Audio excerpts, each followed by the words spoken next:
They went to court and turned over custody of their child to the state. Alan was 14 years old.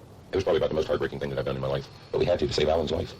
And there's no feeling in the world like watching your son being cuffed and taken away with a detective on each arm and taken to jail. It's hard. God, it's hard.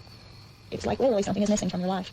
And then a week later when you go to the Youth Development Center to visit and you see what it's like, it's concrete, it's jail. It's concrete walls, bars, little bitty rooms with little bitty glass windows in them about this big. It smells. It's heartbreaking, totally heartbreaking. And for a family, that heartbreak can last for years because the disease of addiction is so persistent. For example, this is Jamie 10 weeks after our interview with her, drinking again, taking drugs, getting high every day. A few days after our interview, she disappeared, ran away from her halfway house, her drug treatment program, got a job at a liquor store, met two guys, and moved in with them. Just by accident one day, we happened to see her on the street. She has almost no money, no car, no furniture, no clothes, no family. They don't want her back. I don't see any future, so it's just doing whatever I'm doing today. Just today? Just getting high today. Just see if I can get high today. That's all I'm worried about, if I can get a bag today. I've been on the phone all morning, setting stuff up for today, tomorrow, and Saturday. Trying to get some drugs? Yeah, getting some acid, getting some, pot and stuff. 17 years old, 9 times in treatment, 9 times she's gone back to drugs. Her future? Well, let's move on. 14th Street, Washington, D.C. One cop here said, we treat it like it's radioactive, and 10-year-old kids are smoking it on the street. The director of a local drug program said, there is a monster in this community, and it's become our kids. The kids live in Washington, Baltimore, Chicago, Los Angeles, and the drug they use is phencyclidine, PCP, in some ways our most dangerous drug. The drug makes your body numb, your mind insane. Under the influence of PCP, this man thought he could fly. This man decapitated his 14-month-old son, and this man threw his 3-month-old nephew against the ceiling, crushing the child's skull, and said, I've just killed the Son of God. It's a powerful drug. The police say ordinary people become almost supermen after smoking marijuana sprinkled with PCP. PCP is unpredictable. The effects depend upon who's smoking it and when, what they're feeling at the time, and how much they smoke. But whatever the effect, in this city, PCP is an epidemic. And everywhere we went, shooting out of a car with dark windows, we saw the commerce of PCP. The dealer slips a tinfoil packet to the buyer. Inside, marijuana sprinkled with liquid PCP, enough to roll 3 cigarettes. The buyer smells it to check for the strong chemical aroma of the drug, and then if he likes it, he hands the dealer $10 and walks away. There's also curbside service for suburban customers who drive in from Maryland or Virginia, and the deals happen 1,000 times a day. But there is an even more serious problem here, corruption. Each day in this country, millions of dollars exchange hands in the sale of drugs. And each day, the poorest among us, the most vulnerable, learn that at least the quickest way to succeed in life is to sell drugs. If all I want to do is feel good tomorrow, if all I want to do is have a nice car, if all I want to do is have the latest designer clothes and walk around with them, then drugs work. And nothing else works as well in our community. Nothing else works as well. It is the job. Even if you want a job, if you have enough foresight to say, well, I need a job, then the job that's available to you is the selling of drugs. And on every street corner, there's a young man who watches the drug dealer, sees the new Mercedes, the money, the fancy clothes. What goes through his mind? Stay in school, work hard, get a good job? Why bother if you can make more money working fewer hours selling drugs on the street? That's what Robert did at the age of 16. He sold PCP. How much money would you make on a typical day? I make close to $200 a day. Just one package. If you do a package a day, right? But you make up $200 a day. That's all I drive. How long would it take you to make $200? Say about 2 hours if I got home at 6, by 8 o'clock I was finished. Drug abuse is a contagious disease. In concentric circles, as we've seen, it infects first the user, then his family, then the community, and before long, the nation. How many kids today are doing poorly in school, or flunking out, or dropping out because of drugs? And what's to become of them? How many are in prison today for murder and rape and armed robbery because they were high at the time, or drunk, or needed drugs? Some experts estimate as many as 50%. And how many workers in American factories and offices are drinking and using drugs, causing accidents, absenteeism, a decline in productivity, and a rise in healthcare costs, all of which cost this nation tens of billions of dollars each year?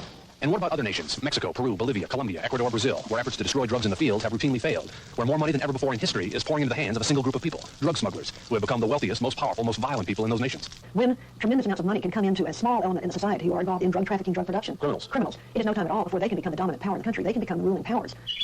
The rich farmland outside of Bogota, Colombia, where $6 billion worth of cocaine is grown every year, at least half of it destined for America. With that much money and an average per capita income of $600 a year, corruption is inevitable. All over South America and Latin America, from the cop on the street to the heads of government and all the judges and army officers in between, there is bribery, intimidation, corruption. Billions of dollars are involved here, some of it used to finance leftist guerrillas, and most of that money comes from the United States.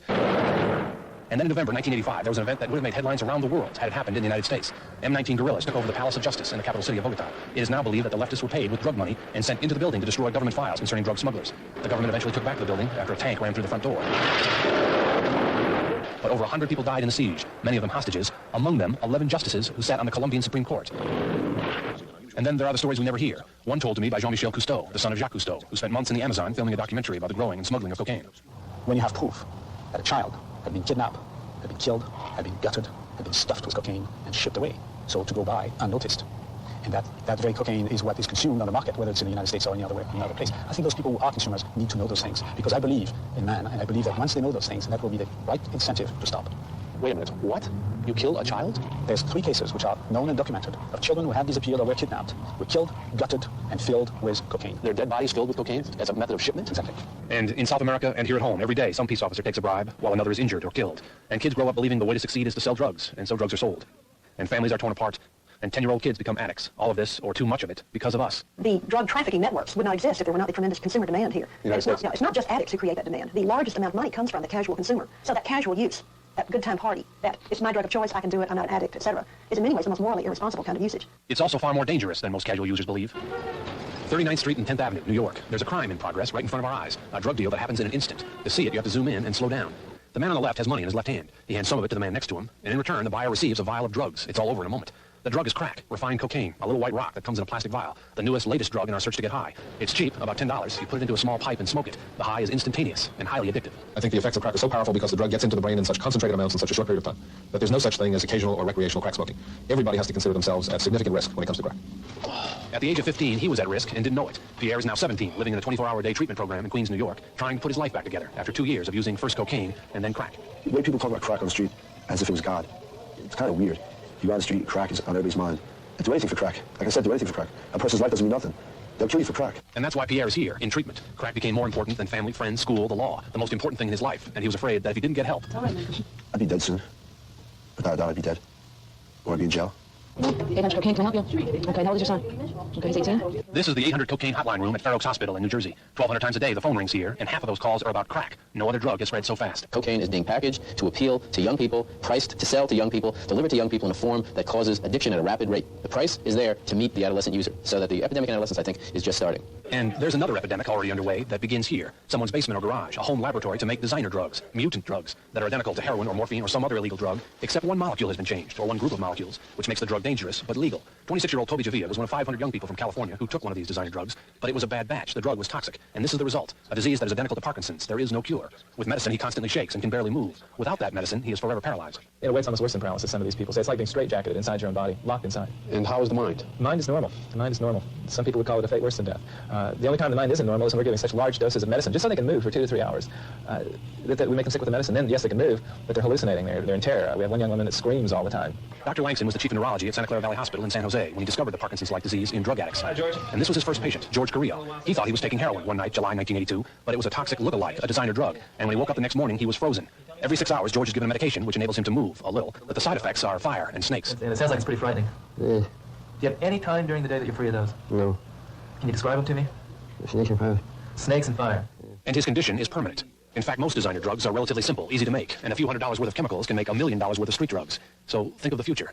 There are tens of thousands of young people in this country who buy some drug that comes in a little plastic bag, some kids just once or twice, others every day. The dealer says it's cocaine, or crack, or PCP, or speed, or he makes up a name, China White, Love Boat, Ecstasy. But there's no way to know what it really is, or what's in it, or what effect it'll have. The question we're asking is, well, what about in 2 years? What about 15 years? What about 30 years? Nobody knows that. So you might see an outbreak of tremendous numbers of senile people. See, that's exactly the kind of thing we're worried about. Parkinson's, people start having difficulty with memory, their thinking, their ability to function. Maybe it's going to be personality. Maybe in 15 years, these people are going to start having depressions or mania or schizophrenic-like illnesses because those transmitters, the way nerve cells talk to each other, were damaged a long time ago. You add the effects of aging on top of that, who knows what we're doing to the human brain? Well, it's frightening. It's very frightening. Tens of thousands may use crack. Hundreds of thousands may take designer drugs, but millions in this country smoke pot. And the drug is 5 to 10 times as potent today as it was a decade ago. In the last 15 years, studies have suggested that marijuana damages the lungs, interferes with sexual reproduction in both males and females, and suppresses the body's immune system, decreasing our ability to fight sickness and disease. But as always, the most frightening damage occurs in the brain. One study was done by Dr. Robert Gilkison at Case Western Reserve University in Cleveland. Another was done by Dr. John Hanley, a professor of neurology at the UCLA Med School. And both men discovered the same thing. Smoking marijuana, even occasionally, reduces the ability of your brain to think, to remember. For example, these are the electroencephalograms of 2 young adults. The top EEG, a marijuana smoker. The bottom line, someone who doesn't smoke, and the difference is obvious. First off, the brain of the pot smoker has more slow waves, which you usually see in the brain of a young child, or someone sleeping, or someone mentally retarded. People with waves who are slower than they should be are generally developmentally behind other people. Their brain hasn't matured in terms of brain waves the same way. So in a way, if you didn't have slow waves there before, and you kick your EEG back, it's like retarding your brain. And what may be more important, the top line, the pot smoker, has about half as much electrical energy, brain energy, as the non-smoker. We see a progressive loss of energy, which means that there's a progressive loss of the number of circuits that are being fired in your head.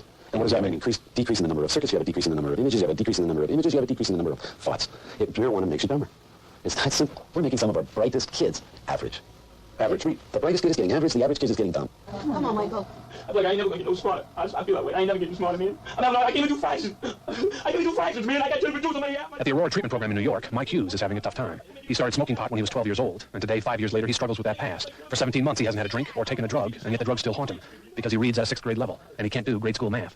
Well, I'm still in program right now having a hard time with just understanding figures and numbers and stuff like that. You know, things that I should have learned like a long time ago, you know what I mean, in school. You know, fractions and multiplying, decimals, you know, 3rd grade, 4th grade work. shot at night with a laser camera 2 young men smoking pot. And they might say, sure, I smoke pot, but I go to school every day or go to work every day. What's all this about brain damage? I'm doing just fine. But the question is, compared to what? What's your potential? Not what you're doing now, but what you could be doing if you have the use of the full power of your brain. Marijuana interferes with the intellectual potential, the emotional potentials of every individual who uses it. And people misled or misconceived about this stuff being harmful and achieving 10 or 15 or 20% less than they could have expected of themselves for their futures is frightening to them. Millions of Americans using drugs. How did that happen? How did we get in the shape we're in today? Fighting the drug smugglers at the border, the drug dealers on the streets, and fighting for the minds of American kids and the mindset that says drugs are okay. In the popular magazines, this is what we read in the 1970s. First, about cocaine. Psychology Today, March 1977. For work that requires wakefulness or the suppression of boredom and fatigue, it can be helpful. Newsweek, May 30th, 77. It does not produce a true addiction. Science News, July 1977. Little concrete evidence to suggest cocaine is dangerous in moderate doses. What's more, the premier textbook of psychiatry in the 1980 edition said to the effect that cocaine could be used many times a week without negative effects.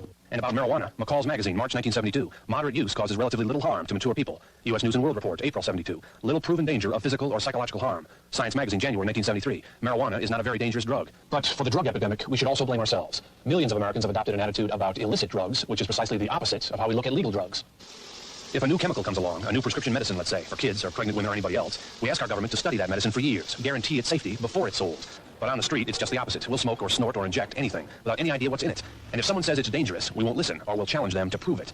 Eventually they will, a decade or two later, but by then, the damage has been done. The doctor who delivered this child, in fact all doctors, swear an oath when they become an MD. A few of those words seem appropriate here. I will do no harm. If using drugs means harm to me and my family, my community, this nation and the globe, then tonight, today, right now, you and I might say, for the sake of all, I will do no more harm.